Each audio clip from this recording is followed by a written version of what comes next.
Nous voulons tous toujours être au top, avoir un zèle, une motivation qui est tout le temps gonflée à 100% et ne jamais manquer d'énergie pour atteindre nos buts, nos objectifs et avec une détermination totale qui n'est jamais atteinte par quoi que ce soit.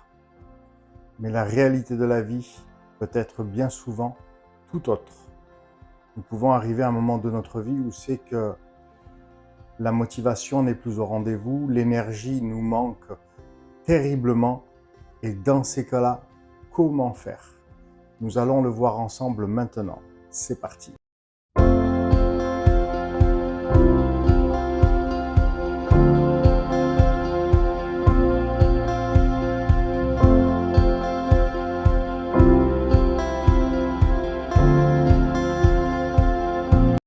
Bonjour et bienvenue sur Bâtir avec Claude, certifié Total Impact Fadler Célestin.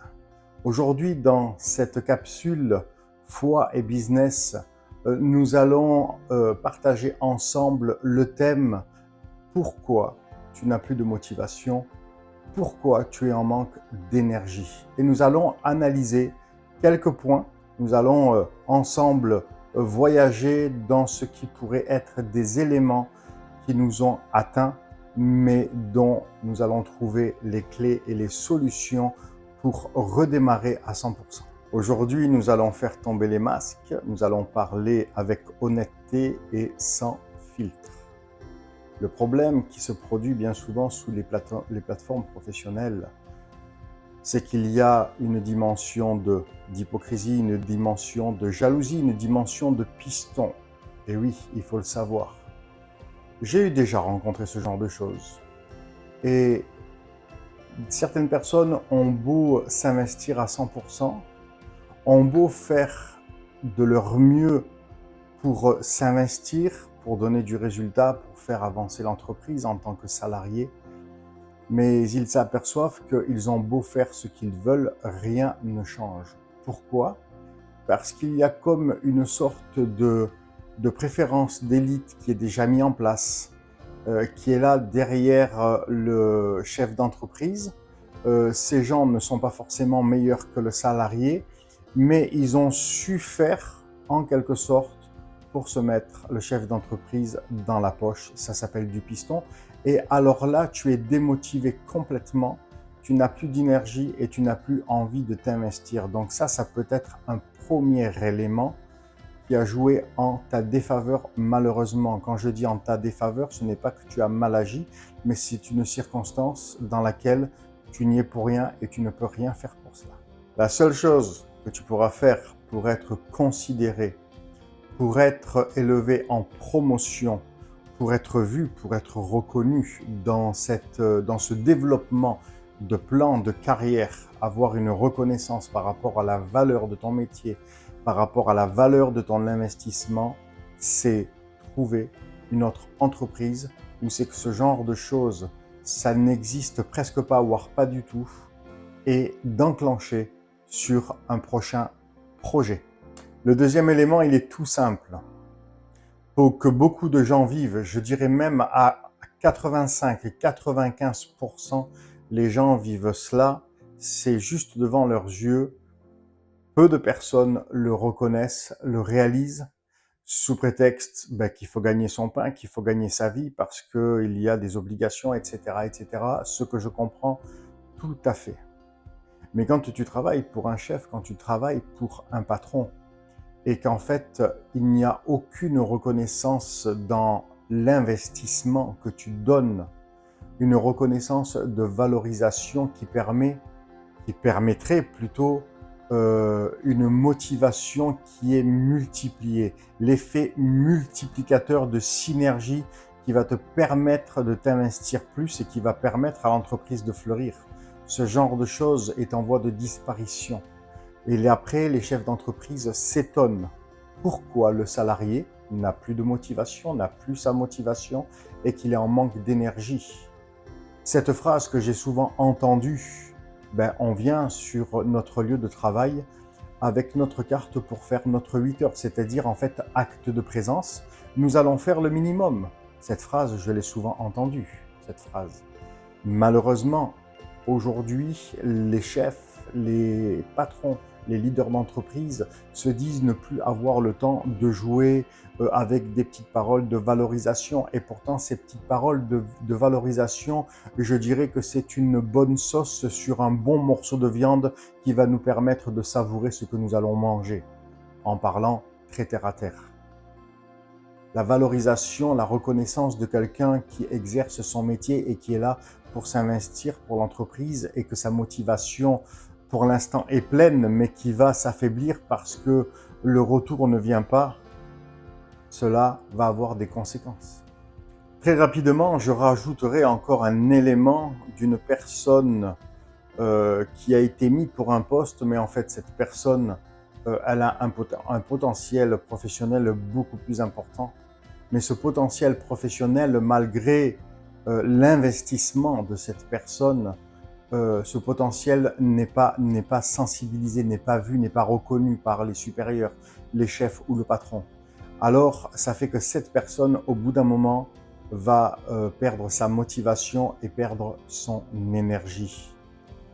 Cette personne, je lui conseillerais d'aller voir ses supérieurs, son patron, son chef, et de parler justement de son potentiel, de ce qui brûle dans son cœur, de sa position professionnelle auquel elle aimerait accéder, de ce qu'elle voudrait faire, de ce qu'elle a été, de ce qu'est sa vocation professionnelle, justement ce qui serait un atout pour l'entreprise, ce qui permettrait à l'entreprise de fleurir, de s'épanouir et de se développer.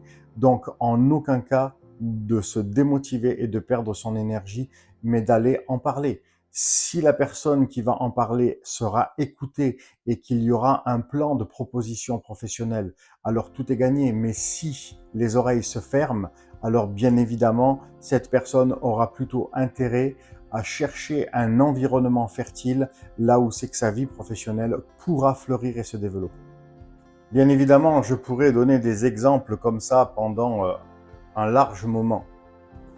Mais le but, en définitif, aujourd'hui, c'est de vraiment réaliser qu'il y a un grand malaise entre un leader d'entreprise et ses salariés, et les salariés avec le leader d'entreprise, bien évidemment avec une possibilité en passant par les collaborateurs, les chefs mis en place. Et c'est une réalité de savoir que c'est un malaise existant qui ne fait que croître de jour en jour, de mois en mois et d'année en année. Beaucoup de pression, pas le temps de s'occuper des ouvriers, de plus en plus rentable, toujours dévalorisé. Cela produit chez le salarié une démotivation totale avec une perte d'énergie phénoménale. Le but aujourd'hui, c'est de rétablir le relationnel entre le leader d'entreprise et ses salariés, de mettre en place une structure, un pôle qui va permettre de construire un dialogue, un relationnel, une excellente communication pour que le leader d'entreprise soit respecté, mais pour que, à son tour, le leader d'entreprise respecte aussi ses salariés, en sachant que le leader d'entreprise ne pourra jamais construire quelque chose sans des salariés et que les salariés ne pourront jamais gagner une vie professionnelle et un développement professionnel sans un patron, mis à part, bien sûr, si un ouvrier, un salarié décide de devenir à son tour leader d'entreprise, nous nous sommes très bien compris. Mais un leader d'entreprise et des salariés, cela fait un ensemble, ça veut dire ça fait une unité. S'il n'y a pas d'unité, il y a du désordre. S'il y a du désordre, il n'y a pas de croissance, il n'y a pas de développement, il n'y a pas de portée financière qui va amener l'entreprise à se trouver sur les sommets du succès. Et aujourd'hui, les leaders d'entreprise, il faut mettre en place une structure, un pôle dans vos entreprises pour que vous soyez réconciliés avec vos salariés et que les salariés soient réconciliés avec vous dans une bonne communication, dans un bon relationnel, dans un bon leadership. Si cela est appliqué, ça permettra autant aux leaders d'entreprise qu'aux salariés d'avoir sa motivation à 100% et avec une énergie débordante pour un investissement continuel pour l'entreprise. Et quelque chose aussi de très important, ça évitera des causes de dépression et de burn-out. Je te remercie pour ton attention en m'ayant écouté, en ayant visionné cette vidéo qui est de très haute importance. Et si tu t'es reconnu dans cette vidéo, dans tout ce que j'ai pu dire, parmi les exemples, les éléments, les réalités, et que tu désires en parler, je suis disponible. Tu peux me contacter à contact@claudepetix.com. Toutes mes informations sont dans la description ci-dessous. Tu peux aussi visiter mon site internet claudepetix.com. Je me trouve aussi sur les réseaux sociaux Facebook, Instagram, WhatsApp, TikTok, LinkedIn. Et je te dis à très vite. N'hésite pas à m'écrire. Bye bye.